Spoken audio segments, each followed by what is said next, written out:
Hi, my name is Kristen McGee and I'm here with health.com. I want to show you how to get into some of those intimidating yoga poses that you might think are very difficult, but in fact, you can do them. And I want to show you all the steps that you can build up to get into these poses, or just get over that mental block and fear of even trying these poses, because they're really fun. And yoga is a lifelong process, so no matter what, as long as you're going for it and having fun, that's all that matters. So let's get started. The first one I want to show you is splits. Now, splits seems really intimidating because a lot of people say, oh, I don't have the flexibility in my hamstrings. But splits is a combination of the flexibility, the hamstring of the front leg, and the quadricep hip flexor of the back leg.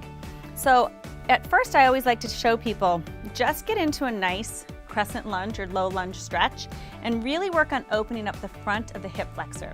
So you want to stay here and breathe, curl your tailbone under, lift the front of the hip rims, and work on opening the psoas and the quad and the hip flexor of that back thigh. So you take 5 to 10 breaths here, really opening up that thigh. And then you can work the hamstring of the front leg by coming back here, flexing the foot, and really breathing into the back of the hamstring. Stay 5 to 10 breaths, soften the shoulders, and use that deep breath to really start to open up those tight spaces in our thighs, right? And then we're gonna grab some blocks. And I'll show you what's so great about the blocks and props is that they really give us a nice aid for trickier poses. So you can take your blocks and you can start with them really at a high level. Tuck your back toes under. You're still in this lunge-like position and you're working the front of that back thigh open. And then you can start to slide that front foot forward. So here I am keeping my blocks by my hips, because you want to keep the hips forward facing, the shoulders down and back, and really extend that back leg, stretch that leg straight, and then let it go, and you'll go deeper into the pose. So again, a lot of it is the opening in the front of that back leg. And then you can start to lower your blocks, next level down, or maybe the next level down, and eventually you'll come all the way down into the pose and breathe really deeply. Now, the other thing you can do with the blocks is take a block under that front thigh. So here, I can rest my hamstring on the block of that thigh here and work on my splits and stay balanced here and breathe. So it's a really fun pose to start to work on. It's great for opening up the entire body. And again, you have those options with the blocks. So have fun with the splits.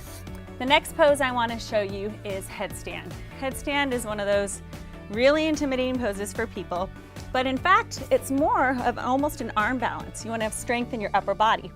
So I have everyone practice a pose called Dolphin.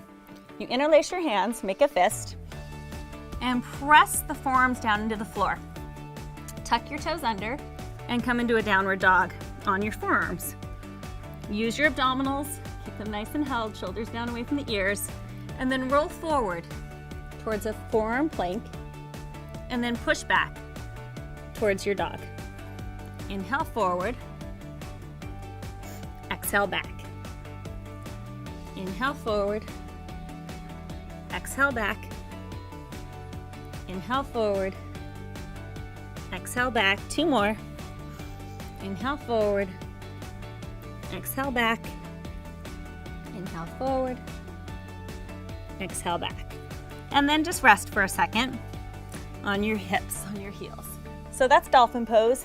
I call them little yogi push-ups. And I used to do 15 to 20 every day as I was building up arm strength and upper body strength, because you don't really want all the weight to be on your head and neck anyways. You really want to make that strong base of your arms. So if you take your arms up above you like this and imagine pressing the forearms up to the ceiling, that's one way to really get an idea of where you want the weight to be in headstand. Now, a lot of times people ask me, where should I put my head? That's a great question. So take your thumb, put it between your eyebrow, and stretch your hand. Wherever your index finger touches is the top of your head, the crown of your head. And that's the spot that you want on the floor. So we'll make that same position, forearms down. I like to always, you don't want your hands flat against your head. You almost want to keep a little tennis ball between the palms and really press the wrists so your head comes between the wrists. I'm going to press my hands down, top of my head in between my wrists, and lift into my dog. Again, pushing really firmly into my arms. You have to walk your feet in as close as you can, and then bring your knees into your armpits like a little egg. Once you create this little egg shape, you can start to lift your legs all the way up into your headstand and find your balance. But really, I'm mostly pressing into my elbows, not onto the top of my head. Then you have to use your abdominals to slowly control it as you come down. So the biggest fear for people is getting their hips forward enough over their shoulders in order to take their legs up. So definitely feel free to practice this at home against a wall. And when you start to come into that egg shape, find the back of your hips against the wall and then walk your feet up the wall. And then you'll be able to eventually do a headstand by lifting both legs straight, using the abdominals. Lifting up and lowering down. So headstand is actually one of my personal favorites, and once you get the hang of it, you'll love it. Now crow. Crow is similar to that little egg shape that I just showed you in headstand. You really want to suck your knees up into your armpits. I often tell people to stand on a block because the secret to crow is getting your knees high enough into your armpits. And a lot of times people don't have that hip opening or flexibility. So if I get up on a block, my knees come right into my armpits a lot easier. And it's like a ball in a mitt. So you're forming a baseball with your knees, and the armpit is the mitt. So shove that ball right into the mitt, and it makes a perfect fit. So if my knees rest in my armpits, and I plant my hands down, all I have to do is work on lifting my feet and balancing in my crow. So I'm really just pressing my knees right up into my armpits and finding my crow pose. Now, if you don't need the block, you can do the same thing here. Bend your knees. Just try and get your knees up really high, because once your knees are here on your elbows, it's so much harder to balance. You really want the knee to fit in the armpit for your crow. Now, I'll also tell people you want to make sure your hips are open. I'll tell them to put a crash pad or a yoga blanket in front of them in case they feel nervous about tipping forward. So you've got your splits, your headstand, your crow pose. Now I want to show you a back bend. Back bends, again, are another pose that really are uplifting. They're antidepressants, they feel amazing.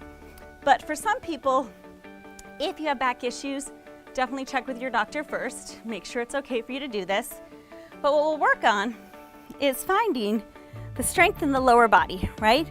So again, I'll tell people, take a block, squeeze it between your inner thighs, really find your midline, hug the inner thighs around the block, press the feet firmly into the floor. Now your hands come back by your shoulders, fingertips face forward, and first, you just want to prop the top of the head on the mat. Narrow your elbows in, squeeze the block, and then work on pressing yourself up. So the toes don't turn out, the toes stay forward facing, and you get that nice back bend. Narrow your elbows and slowly lower down. Here's another one where you could use blocks. So for my folks with wrist issues or who have trouble getting up higher, you can put your hands on the blocks and notice how much more lift I get. You can also push the blocks right up against a wall and you'll be able to come up into your back bend. So anytime you bring the floor up a little higher to you, it makes every pose a lot easier. And the last pose I want to show you is my dancer. So dancer pose, one of my favorite positions, and it's a tough standing balance, but one that everyone can do. I often say get a loop in your strap or get a towel or a belt, anything you can, to put one foot in. So once you have your foot in that strap, you just kind of fling the arm over the shoulder like you're holding a bag. And then you want to take both hands to the strap, try and keep your hips forward facing, and start to lift that back leg up. Now, as I'm keeping my hips forward, I start to walk my hands down the strap closer and closer to my foot until I can come into that full dancer. If you don't have the strap at home, here's another trick. I take my hand, open it this way, and grab the inside of my foot. Oops, I'm losing my balance, sorry. Grab the inside of my foot, and then I flip my arm around and bring the foot up into the dancer. And you can let that foot go. So I really encourage you to try these poses at home. I know they seem a little intimidating. Feel free to use the props take your time, have fun, and for more fitness tips like these, join me at health.com.